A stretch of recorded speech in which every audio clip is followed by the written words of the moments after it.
Hello and welcome. You're watching Business Today Television. I'm Sakshi Batra and this is your latest show, What's Hot on Business Today Television. This is where we discuss what's the latest buzz on D Street with all of you. Of course, decode a lot of market trends with top market masters also joining in on the program. And today the focus of this edition will be on the earnings front, particularly because we are in the last 1 week of the earnings for Q2 for financial year 2026. So we are going to try to understand how has the Q2 earnings have they gone by so far, what have been the trends in the Nifty earnings as far as the mid caps and the small cap earnings. Are there any sectoral earnings upgrades that we are already seeing, any green shoots that could actually give you a sense of what the next couple of quarters could pan out like as well. Of course, we will be discussing stock specific action as well on the basis of the earnings that are coming in too. So let's start by welcoming our guest on What's Hot. Mr. Avinash Gorakshakar joins in, market expert and who's going to be sharing with us all the latest insights on the market. Warm welcome to you, Avinashji. Good to have you with us as always. Let's first start up by understanding from you Q2 thus far, what we had started off by anticipating and how it has panned out, or what is the kind of assessment that you have personally made on the earnings so far? Yeah, good morning, Sakshi. I think overall, the earnings season this time, Sakshi, has been much better than what the market expectations were. I think noticeably, if you look at most of the auto companies, the cement companies, capital good companies, the hospitality companies, I think numbers have been much better. Even companies, from the metal space and the IT space have done quite well. In fact, on the IT side, not much expectations were there, but we saw very stellar numbers from HCL Tech, Infosys, Coforge. So I think even the IT, pack has done reasonably well. I think clearly very few negative surprises, and I think most of the exporting companies I think are yet now in a little bit of an uncertain phase, because if you look at the auto component sector, if you look at the pharma sector, I think once there is some clarity on the US India deal, I think this pack also should do reasonably well. But overall, I think corporate India has done remarkably well. I think you could see a better traction in the Q3 because most of the GST cuts actually started by 22nd of September. So the whole impact of the GST cuts, a good rural demand, and plus, of course, the interest rate cuts announced earlier are going to get reflected into better earnings numbers. So I think, the mood is pretty solid. What we are seeing is there is a large pressure, from the primary market, and that has actually resulted in most of the companies not doing that well in terms of the stock price performance. A lot of supply has come from the primary market paper. Even this month, there are news flows that almost 35-40,000 crores will be raised from IPOs. So to that extent, the markets are not responding positively to these numbers. But I think domestic themes, which include even FMCG companies, have sounded quite positive for the second half of this financial year. So net, the result season has been good. I think we'll probably like to see the IPO market to subside a little, after which some amount of good value buying should definitely get reflected after the Q3 numbers. Fantastic. So overall, viewers, the key takeaway is that we have seen a decent earnings season, a good earnings season thus far, and a lot of sectors that have actually reported positive numbers as well. So let's get down to understanding a few of the numbers that have actually just recently come in.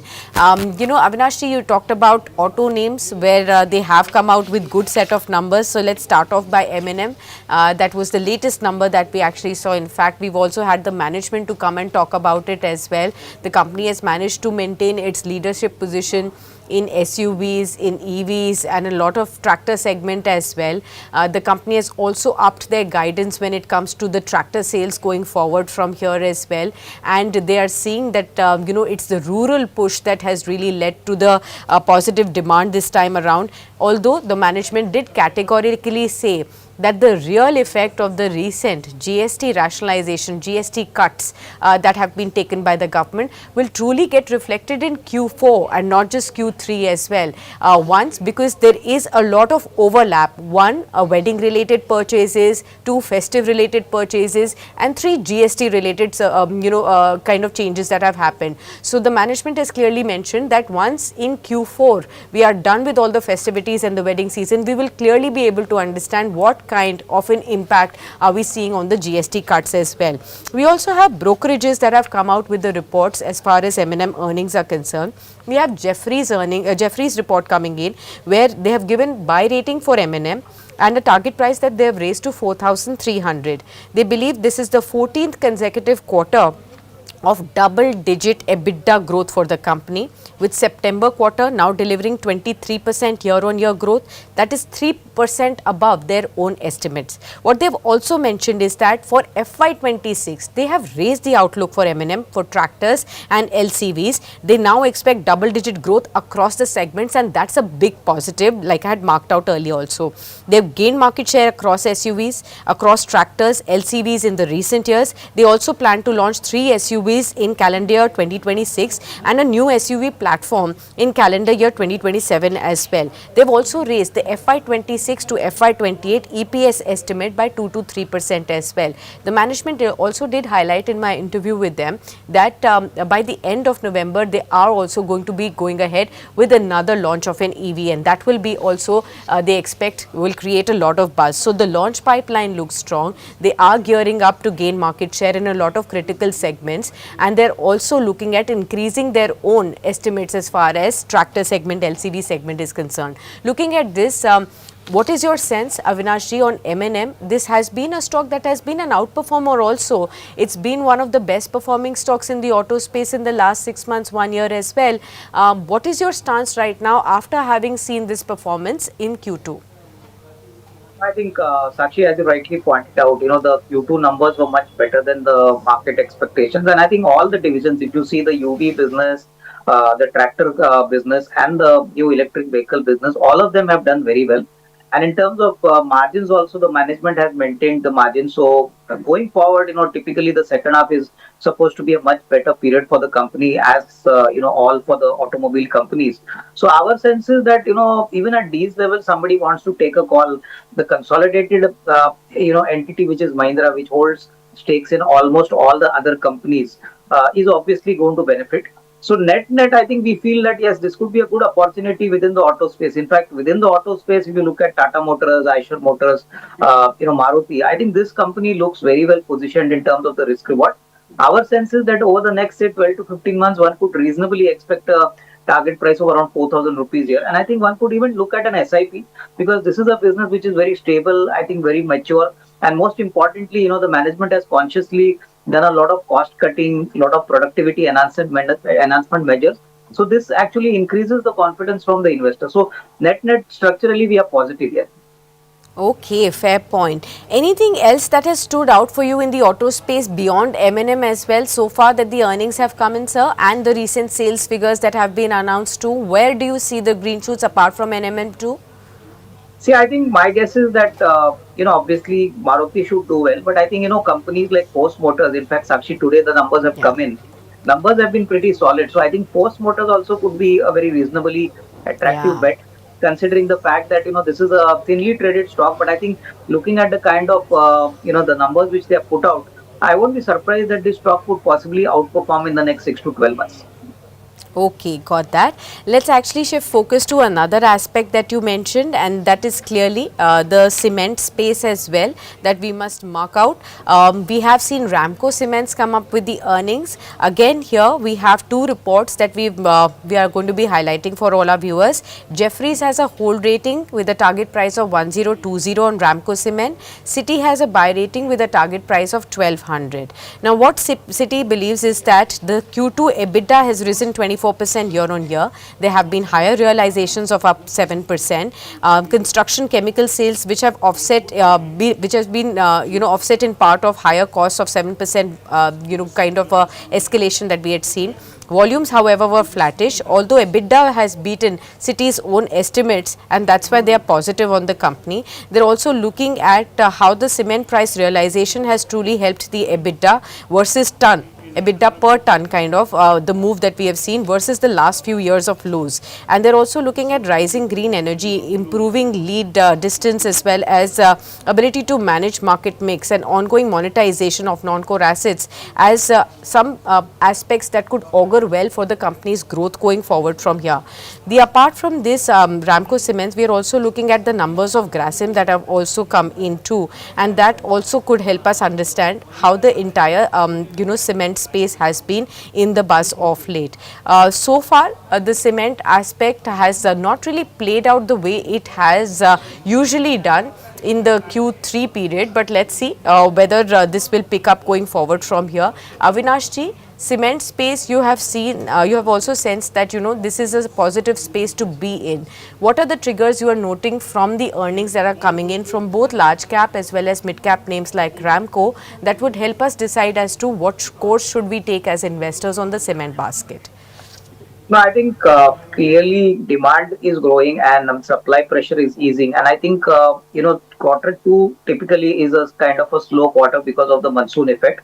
But hopefully, I think the third quarter starting, after September to December and then the January to March quarter should be stronger kind of quarters. And I think, you must understand one thing that with the economy growing by 6.5%, cement is the first building block, which represents infrastructure. And I think the better thing is that cement prices have been held steady. Hopefully, the second half could see some price increases. So, larger players like Ambuja Cements, Ultratech, in the south, as you mentioned, Ramco Cements, smaller players like Heidelberg Cement, these are all good opportunities if one were to play the infrastructure kind of opportunity. Typically, over the next 12 to 15 months, we are very structurally positive on all these companies. Our sense is that, the numbers could be very strong in the third quarter and hopefully in the fourth quarter because that is a period when government projects actually start spending more money, more disbursements happen. So net, we are structurally positive. We believe that, any dip in the market because of the sentiment or whatever reason, the stocks are going down. This could be a good opportunity to accumulate. Cement is definitely going to outperform in the next 6 to 12 months. Okay, got that. So that's as far as the cement basket is also concerned. Let's now talk about the new age tech space. Paytm came out with the numbers too, and that's something that has a lot of retail investors' interest as well. So let's focus a bit on that. Citi has come out with a report on Paytm post earnings. They have given a buy rating and a target price of 1500. They definitely believe the strong growth and market share momentum in credit on UPI, that's RuPay plus postpaid, is now a tailwind that is likely to continue to aid the net payment margins of the company. They have raised the estimates for FY26 to FY28 estimated earnings. Additionally, the device costs have meaningfully declined, improving the device economics also. Overall, they have believed that Paytm has reported solid beat on EBITDA, on EBIT, and lower cloud costs, lower DNA as well. And outlook ahead on growth and EBIT margins is also robust going forward from here. So let's focus a bit on Paytm as to how things are panning out for the company after we have seen in the recent past, just about last couple of years, that a lot of volatility was seen and the company as well as the stock were facing tough times. So are things finally looking up for Paytm, and whether after Q2 earnings this is the right time to look at Paytm as a fresh view on the stock as well? Avinash ji, what would you make out of the earnings of Paytm and what would your suggestion be on the stock? No, I think Paytm has shown a very strong number on the operational side, although on the net profit side, there has been some one-off adjustment which has resulted in a loss. But I think, if you look at the one-off adjustment and if you exclude it, then I think the numbers are much better than what the street was expecting. And I think, whatever selling had to happen and whatever negatives were there are now properly built into the price. So my sense is that the fintech space could grow quite remarkably well in the next 6 to 12 months, and the second half should be much better for Paytm. I think investors who have a slightly medium to long term call, something like 12 to 18 months, can even look at buying the stock. But yes, I think one needs to understand that this is a slightly longer term kind of opportunity. Probably, even levels of 1500 plus are possible. Once the Q3 numbers are out, we see a better traction both on the top line and the EBITDA margins. I think you could see a lot of interest coming in from a lot of bigger kind of investors here. So structurally, we are positive, but for the longer term. Structurally you're positive, but for the longer term. Also, Paytm is one of the additions in the MSCI index as well, and that's also going to be playing up as trigger today. You've already seen the stock up by about 3.5% in trade. But from the new age tech space, what's actually disappointed on the earnings is delivery. Again, after reporting, the Q2 loss and the leadership shake-up as well, the stock has also slipped by about 8%. Remember, this is the third-party logistics firm Delivery. The shares have slipped by 8%. The company has reported a loss in the September quarter. This is even as the company has reported record shipment volumes ahead of the festive season, and therefore has also announced a key leadership transition in the finance team as well. Of course, we are going to be assessing this one as well. Avinash ji, we were slowly and gradually hoping that Delivery is also coming out of its long drawn, underperformance that we had seen on the stock. For the last couple of years, the stock had done nothing for investors' portfolios, and slowly and gradually we had started to see some pickup happen, and then comes Q2 again with a loss and with a change on the management front as well. This is despite the record shipment. What exactly is the problem with Delivery as of now, and how would you assess the stock? No, I think my guess is that this stock definitely has been a little volatile in terms of earnings, as you rightly pointed out. See, the market does not like something which is inconsistent, so that definitely goes against the company and the stock. So, we prefer to understand, what is the real reason. I think they have a con call today. So we'll like to know what are the key reasons. But I think one thing is very clear, Sakshi, that within the logistics space, there was some slowdown in the quarter two. Quarter three, hopefully, with the GST cuts, there is a expectation that the volume growth could pick up, and that could obviously benefit the, logistic companies like Delivery. But I think net, if you look at other companies like TCL Express or Transport Corporation of India, numbers have been much better. So I think this seems to be a company related issue. I don't think the entire sector is in any kind of a major problem. But we'll like to better wait and watch. I think fresh buying definitely not advisable. But I think investors who are holding the stock should at least wait for some clarity from the management. Hopefully, if this is just a one-off quarter, markets could definitely discount it. But I think if it's a structural issue, then I think there is something which we need to be worried about. But I think we'll prefer to hold. I think more updates, we'll come to know once the con call is completed today. Fair point. Avinash ji, beyond Paytm Delivery, how have you assessed some of the other earnings that have come in as well? Nykaa, of course, is likely to report its earnings today in the evening after market hours, so that is still remaining. But some of the others that have come in, and from the kind of management commentary, the change in the business prospects that you're seeing at this point in time, is there any other stock also that you're closely looking at? No, I think clearly within the I think auto component space, and maybe even in the capital goods space, companies like Action Construction, or typically even large companies like L&T, or for that reason auto component players like Bharat Forge or Lumax Industries. I think these are interesting bets, and I think where the management commentary has been pretty solid and interesting. I would say that definitely the mood in the corporate sector, corporate India, is much better, and I think you could expect a stronger performance, in domestic facing sectors. My sense is that, this is just a consolidation phase which is happening both for companies and the markets. Once the Q3 numbers are out, I think one could get a clearer sense of what is the kind of earnings growth trajectory we could look in for 26 and 27. So net, I think, we could say that these are the companies which I think the investors should keep under their radar, because the volume growth and the order books in these companies is good. I think you could also look at defense companies, something like a Bharat Electronics or a Bharat Dynamics or a Garden Reach. These are also companies which are consolidating. And I think definitely commentaries, and the performances have been pretty good in the Q2. Okay, got that. Let me also look at some of the other key aspects that we can now draw out on.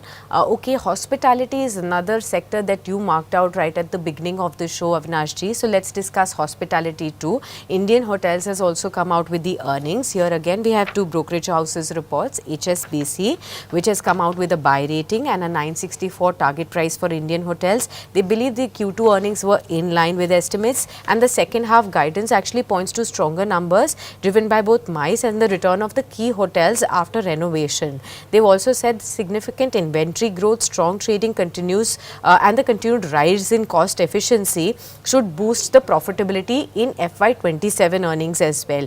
They like the strong balance sheet, the biggest network of hotels that they have and the pace of growth.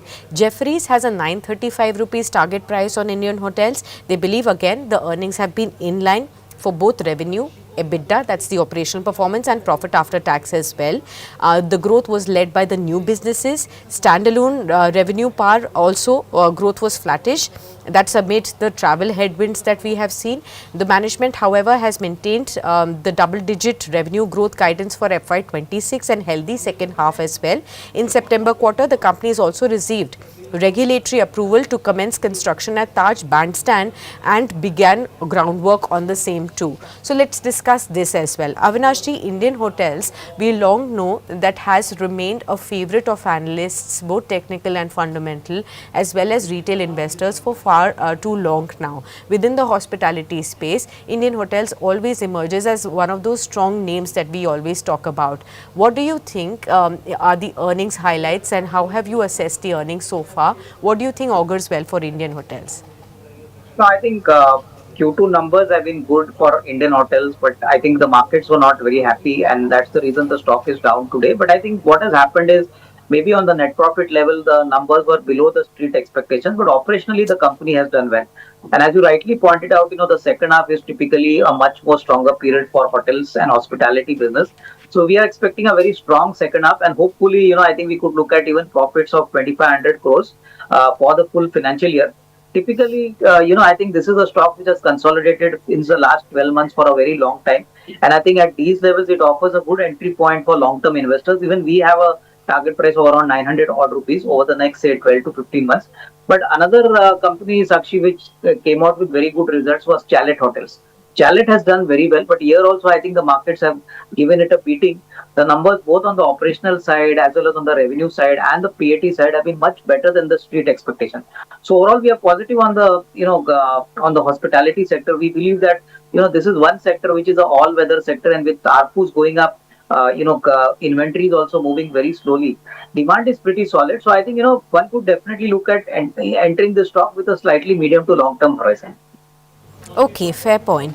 Let's also look at when we are talking about the hotels space, hospitality space, let's also discuss travel at the same breath, Avinash ji. Indigo came out with the earnings, and this is the only major airline that we usually discuss that has been listed on the stock markets. The rest of them are actually facing a lot of troubles too, like SpiceJet, and also Indigo is meaningfully the only discussed counter there. Brokerages have come out with a report on earnings of Indigo. Jefferies and Citi both have come out with a report. Jefferies has a buy rating on Indigo, the parent company Interglobe Aviation, target price of 7,025. On Citi, the report is that they have actually cut the target price to 6,500. Let's discuss what has happened on both these brokerages front. Now, Jefferies believes the company has delivered yet another operational beat in a seasonally weak quarter despite headline losses driven by forex mark-to-market impact, and yield improvement and robust international growth now signal the company's strategic execution and cost pressure amidst all the cost pressures that they are facing. Further, the management is nudged up capacity guidance for FY26 to early teens growth versus the double-digit guidance earlier as well. So we will try to discuss this point. Also, forex volatility is going to be hitting the near-term earnings, has been warranted by Jefferies, and although they believe long-term fundamentals remain intact. What does Citi say? Citi says that the operational EBITDA numbers and the bottom line profit after tax numbers, they were below estimates due to MTM forex losses. Operationally, yield and revenue were above estimates. Management has increased FY26 ask growth guidance to early teens from early double digits. And what we have also given to understand is that previously, primarily due to the swift international expansion also, the company's demand outlook is steady, and with third quarter earnings also expected to be on a steady note. Let's discuss Indigo. Avinash ji, what's the sense that you are getting on Indigo?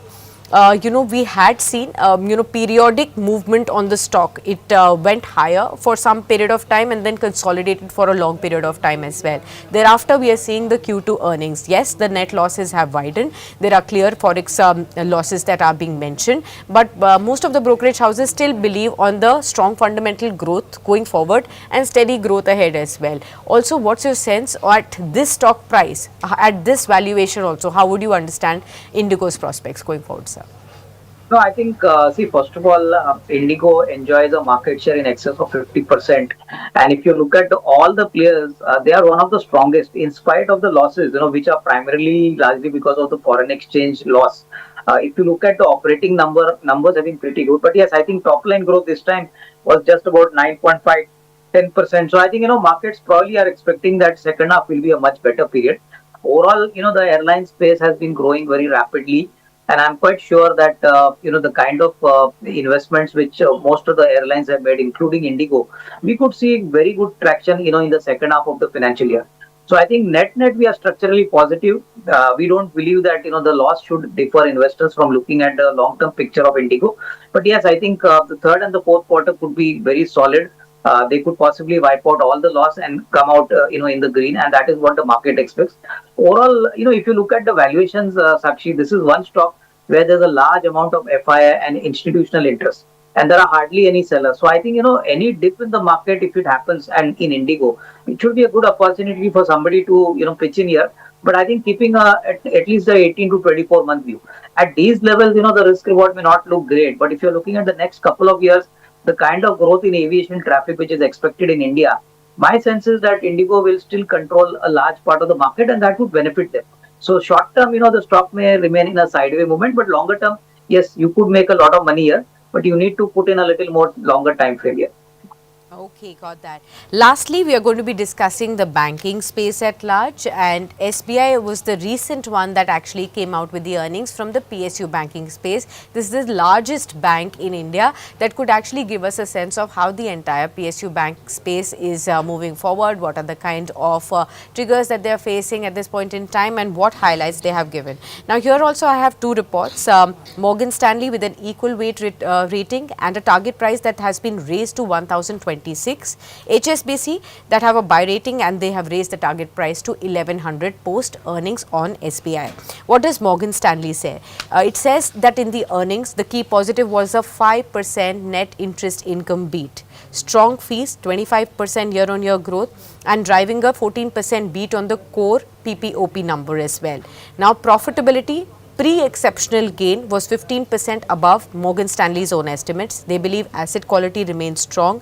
They also believe that they have raised the estimates by 8, 9 and 6% respectively for FY26 to FY28 estimates. For HSBC, they say that there was a healthy loan growth, stronger revenue trajectory. These are positives for Q2, and asset quality was stable as well. They have upgraded the earnings per share by 6 to 9% for the next 2 to 3 years, FY26 to FY28, to reflect higher loan growth, margins, fees, and one of the sharpest upgrades in SBI that they have done ever.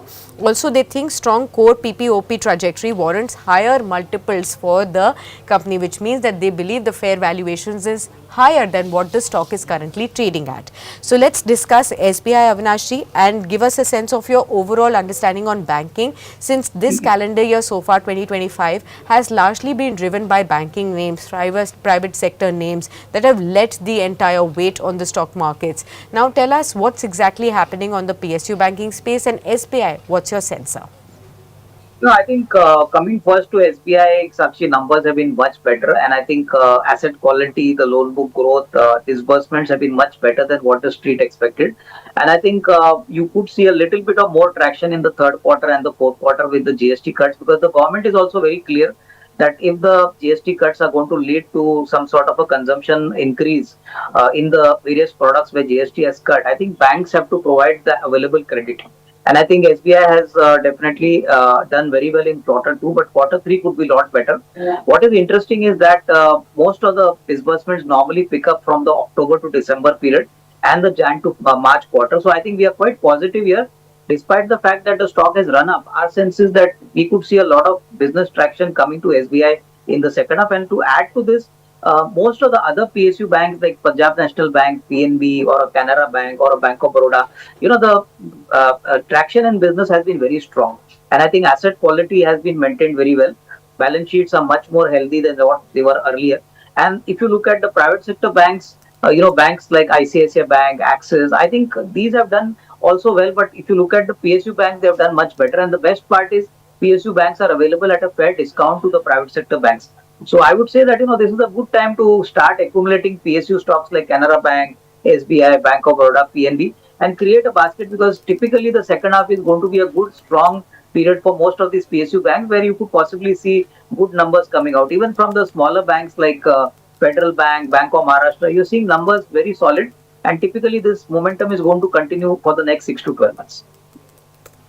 Okay, got that. Thank you so much then, Avinashi. We are out of time, but so many of earnings and so many of sectors is what we have discussed. I always appreciate your wonderful insights that actually give us a core understanding of the sector, what's really happening on companies as well, and how to really understand what your strategy should be. We will of course get you for a part 2 as well, as and when earnings draw to a close, and we will discuss more sectors with you as well on this very program. Thank you so much, Avinashi, for being with us. Alright viewers, so you have got a real sense from SBI, from the PSU banking space, Indigo from the travel space, Indian Hotels from the hospitality space, Paytm from the new age tech space, as well as auto space. We have discussed widely on the M&M space, M&M and the other companies. We've also discussed the cement space at large with Grasim, Ramco Cements, and the overall sectoral impact on the earnings that are coming in. So you've got a broad understanding of what kind of sectoral earnings have actually come in, and I'm sure this has really helped you out on certain stocks as to what should you do post the earnings. Thank you so much for watching What's Hot. Stay tuned on to Business Today Television. Market coverage continues on the other side, and in case you have any questions that you want to ask on your stocks in your portfolio, ask them at daily calls. I'll be back for that at 12 noon.